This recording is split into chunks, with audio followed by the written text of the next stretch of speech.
సదాశివసమారంభాం శంకరాచార్యమధ్యమాం అస్మదాచార్యపర్యంతం వందే గురు పరంపరాం. పరమేశ్వర సూక్ష్మైన సభకు నమస్కారం. మనం మన్వంతరాల్లో ఉండే మనువుల గురించి తెలుసుకుంటూ ఉన్నాం. అయితే 14 మంది మనువులు మనకు సాధ్యం కాదు కాబట్టి కాలాన్ని దృష్టిలో పెట్టుకొని ఇప్పుడు మనం ఉన్నటువంటి కాలం వైవస్వత మనువు కాలం.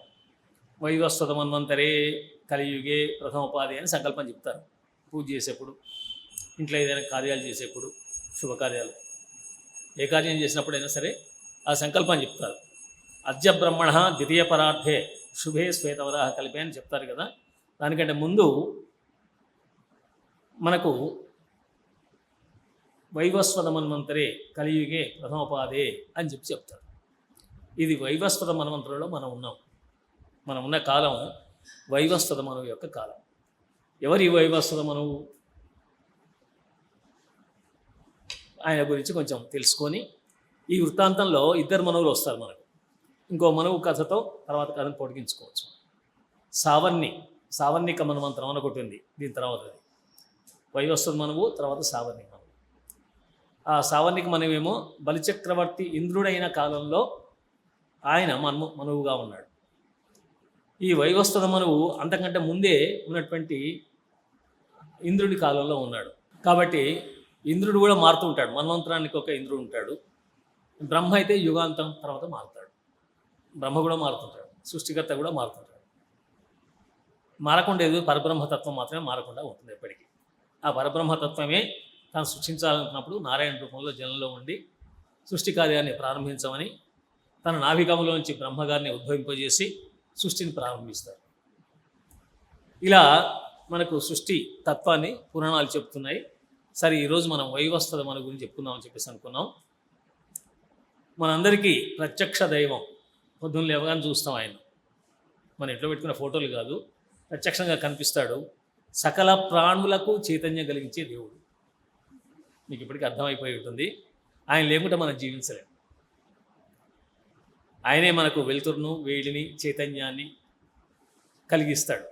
చంద్రుడు వెలగాలన్నా, చంద్రుడి కాంతి రావాలన్నా, ఔషధులు పనిచేయాలన్నా, చెట్లు మొలవాలన్నా, ప్రాణులన్నీ బతికి బట్టగట్టాలన్నా అన్నిటికీ మూలమైన వాడు సూర్యభగవానుడు, ఆదిత్యుడు. ఆ ఆదిత్యుడి పేరుతోనే ఆదివారం అని మొదలైంది. మన వారాలు అలా పెట్టారు. మొదటిది ఆదివారం, తర్వాత సోమవారం. సోముడు అంటే చంద్రుడు. చంద్రుడు కూడా గ్రహమే కదా, ఈ గ్రహాల పేరు పెట్టారు.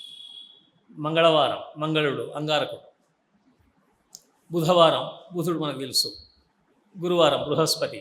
శుక్రవారం శుక్రుడు. శనివారం మనకు తెలుసు శనేశ్వరుడు. మళ్ళీ ఆదివారంతో మళ్ళీ మొదలవుతుంది. అంటే ఒక సర్కిల్ తిరగడానికి 7 రోజులు పడుతుంది. ఈ 7 రోజుల్లో ఈ 7 గ్రహాలు వస్తాయి. మరి మిగతా 2 గ్రహాలు ఉన్నాయి కదా, నవగ్రహాలు అంటారు కదా, రాహు కేతు, అవి ఛాయాగ్రహాలు. అందుకే వాటిని తీసుకోలేదు అన్నవాడు. లేకపోతే 9 రోజులు అయిపోయాయి, 7 రోజులే. కాబట్టి మొట్టమొదటి వారం ఆదివారం, ఆదిత్యుడు అన్నిటికీ మొదలైనవాడు. ఆయన సూర్యనారాయణ మూర్తి అని కూడా అంటారు. నారాయణుడి యొక్క అంశ పరిపూర్ణంగా ఉంటుంది. అందుకోసం సూర్యనారాయణుడు అని పిలుస్తాం. ఆ సూర్యుడు, సరే, ఈ సూర్యునికి సంబంధించిన కథ ఇది సాంకేతికంగా ఉన్నా కూడా ఇతివృత్తం అయితే ఉంది. సూర్యునికి జన్మించిన వాడే ఈ వివస్వంతుడు. సూర్యుడు విశ్వకర్మ యొక్క కూతురు. విశ్వకర్మ అని ఉన్నాడు ప్రజాపతిలో అయినప్పుడు. ఆ విశ్వకర్మ తన కూతురు అయినటువంటి సంజ్ఞ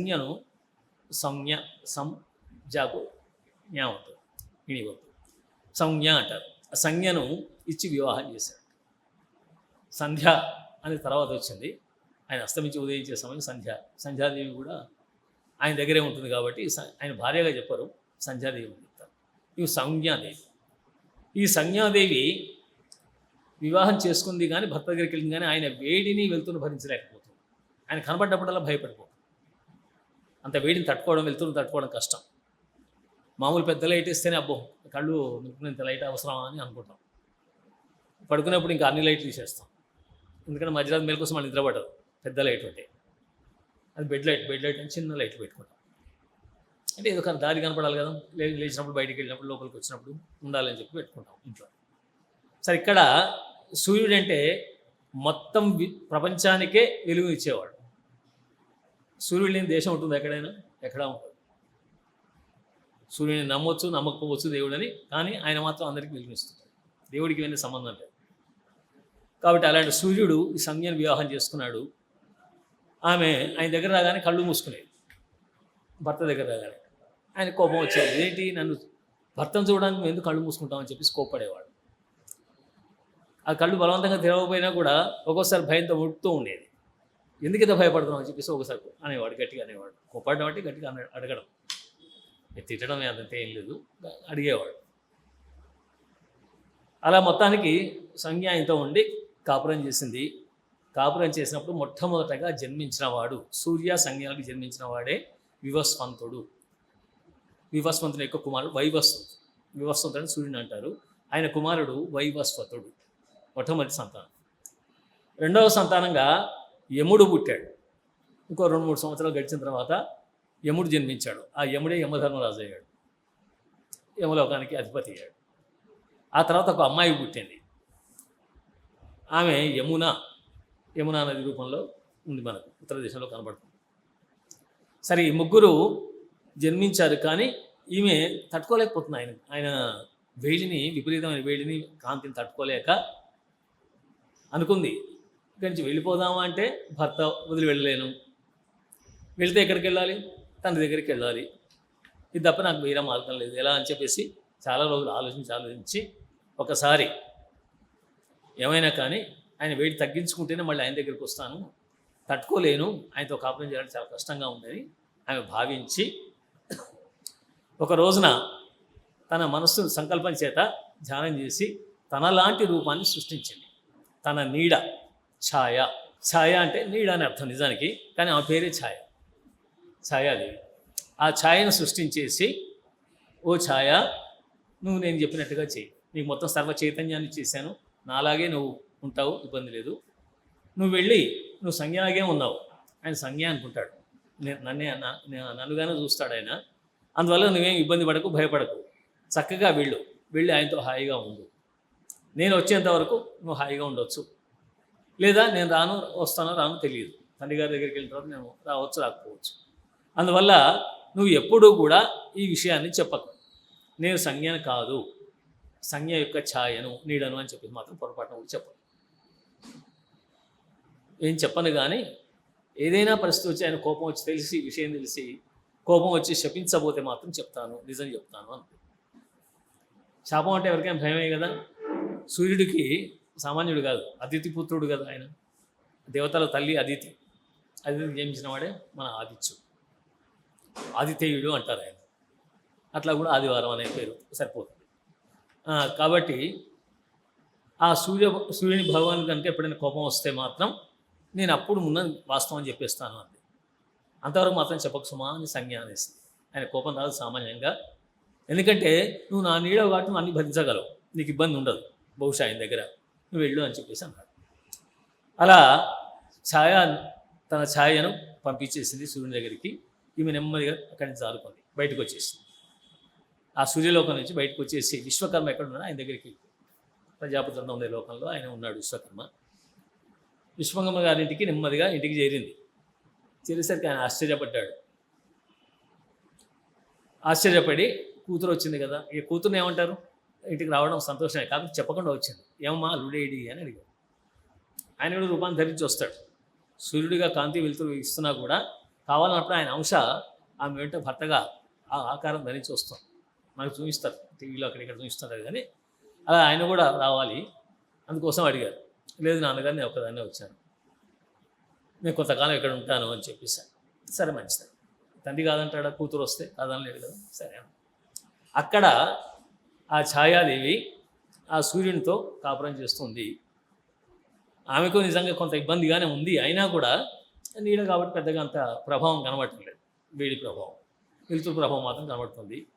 ఆమె కాపురం చేస్తుంటే ఆమెకు కూడా 2 సంతానం కలిగారు, ఒకళ్ళ తర్వాత ఒకళ్ళు. ఆమెకు మనం అందరూ భయపడేటువంటి గ్రహం శనేశ్వరుడు జన్మించాడు. తర్వాత సావర్ణికుడు అని, ముందు సావర్ణికుడు తర్వాత శనేశ్వరుడు, 2 జన్మించారు. ఈ సావర్ణికుడే తర్వాత మనువు అవుతాడు. ఈ వైవస్వతుడు మనవ అవుతాడు. ఇద్దరు ఒకరి తర్వాత ఒకడు మనవ అవుతారు. ఆ సూర్యపుత్రులకు ఆ అవకాశం వచ్చింది. ఈ సావర్ణికుడు తర్వాత ఈ శనేశ్వరుడు ఇద్దరు పుట్టిన తర్వాత ఒక అమ్మాయి కూడా జన్మించింది. అమ్మాయి కూడా ఆమెకింతో ఈమెకంతే సంతానం కలిగింది. ఆ అమ్మాయి పేరు తపతి. తపనుని యొక్క కూతురు కాబట్టి తపతి అని పేరు పెట్టారు. తపతి సంవరణోపాఖ్యానం ఒక వృత్తాంతం ఉంది మనకు. ఆ తపతి సూర్యుని యొక్క కూతురు ఛాయాదేవికి జన్మించింది. ఈ ముగ్గురు సంతానం కలిగిన తర్వాత ఈమెకు తన సంతానం మీద ప్రేమ ఎక్కువ ఉంది. ఆ పిల్లల్ని బాగా చూసుకోమని చెప్పి ముందు చెప్పింది సంజ్ఞ. సరే అని చెప్పింది. బాగానే చూస్తుంది. పిల్లలు కలిగేంత వరకు తన పిల్లలు వచ్చేంత వరకు ఆమె పిల్లలు బాగా చూసుకుంది. ఆ తర్వాత తేడా వచ్చేస్తుంది. తన పిల్లల గురించి పట్టించుకుంటుంది. ప్రతి నిమిషం వాళ్ళకి ఏం కావాలో అడుగుతుంది, ఏం చేయాలో చేస్తుంది. ఇవన్నీ చేస్తుంటే వాళ్ళకు పక్షపాతం చూపించినట్టు కనిపించాడు వైవస్వతునికి, తర్వాత యమునికి. కానీ వైవస్వతుడు ఏం మాట్లాడలేదు. సాత్వికుడు సర్లే ఆమె పనిలో ఆమె ఉందిలే అని చెప్పేసి అనుకున్నాడు. కానీ యముడికి కోపం వచ్చింది. యముడికి తొందరగా కోపం వస్తుంది. మన మీద కోపం వచ్చినా కష్టమే, నడువు తొందరగా అంటాడు. అందుకోసం యముడికి కోపం వచ్చేసి ఒకసారి నువ్వు సరిగ్గా చూడటం లేదు మమ్మల్ని అది అని చెప్పేసి అన్నాడు. అనేసరికి ఆమె కొంచెం కోపంగా చూస్తుంది. అప్పుడు కాలు ఎత్తాడు తన్నడానికి. నువ్వు నా మీద కాలు ఎత్తావా, తల్లి అని చూడకుండా నీ కాలు పడిపోవాక అని చెప్పేసి శపిస్తాడు. అలా శపించేసరికి యముడు భయపడతాడు. ఇదేంటి, నేను కోపం వచ్చేదో కాలు ఎత్తాను పొరపాటున, దాన్ని శాపం ఇచ్చేసింది అనుకుని తండ్రి దగ్గర పరిగెత్తాడు. పరిగెత్తి నాన్నగారు ఆమె పిల్లల్ని బాగా చూస్తుంది, మమ్మల్ని చూడటం లేదనే ఉద్దేశంతో నేను అడిగాను. ఆమెను అడిగితే కోపంగా చూసింది. నేను కాలు ఎత్తాను తన్నడానికి. ఆయన పొరపాటు చేసావు, తల్లి మీద కాలు ఎత్తొచ్చా? కాదు, ఆమె తల్లే కాదు, తల్లి అయితే మమ్మల్ని ఎందుకు సరిగ్గా చూడదు. అప్పుడు సూర్యునికి సందేహం వచ్చేసింది. తల్లే కాదు అని పిలవాడంటున్నాడంటే చూడడంలో ఏదో తేడా ఉంది అనుకొని అప్పుడు అన్నాడు, నీ పాదానికి ఇబ్బంది లేదు, కొంచెం క్రిములు తిని పోతాయి, పాదానికి నీ కాలుకి ఏం కాదు, కొన్ని క్రిములు తిని ఆ శాపవశాత్తు తర్వాత తగ్గిపోతుంది, నీకు ఇబ్బంది ఏమి ఉండదు అని చెప్పి ఏదో చెప్పాడు ఆయన పరిష్కారం.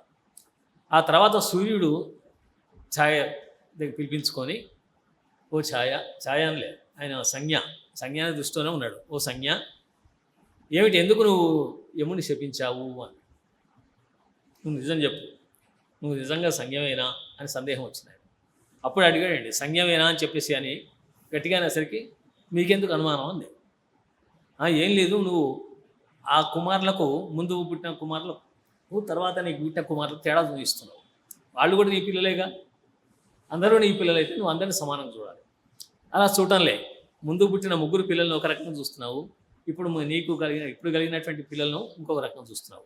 అంటే వీళ్ళు చిన్నపిల్లలను ప్రేమగా చూస్తుండవచ్చు, కానీ వాళ్ళు పెద్దవాళ్ళైన మాత్రంలో వాళ్ళని కూడా చూడాలి కదా, వాళ్ళ అవసరాలు కూడా తీర్చాలి కదా, అందరి మీద సమానమైన ప్రేమ ఉండాలి కదా తల్లికి. ఇలా ఎందుకు చేస్తున్నావు అని గట్టిగా అడిగాడు. అని నీళ్ళు నవ్వలేదు. ఏం చెప్పాలి సమాధానం? నిజంగానే తేడా చూపిస్తుంది. స్పష్టంగా కొన్నాళ్ళు బయటపడింది. చూశారు వైవస్వతుడు కూడా దానికి మద్దతుగా మాట్లాడాడు. నిజమే నాన్నగారు, సరిగ్గా చూడటం లేదు, అయినా కూడా సరే తల్లి కదా అని మేము ఊరుకున్నాము. చిన్నపిల్లలు వచ్చేసరికి పెద్దవాళ్ళ మీద దృష్టి పోయిందేమో, మా మీద మమకారం పోయిందేమో అనుకున్నాము. కాదు, అలా ఉండదు. తల్లికి కన్న తల్లి అందరినీ సమానం చూస్తుంది. తల్లి దృష్టిలో అందరూ సమానమే, పిల్లల దృష్టిలో వేరుండుగాక.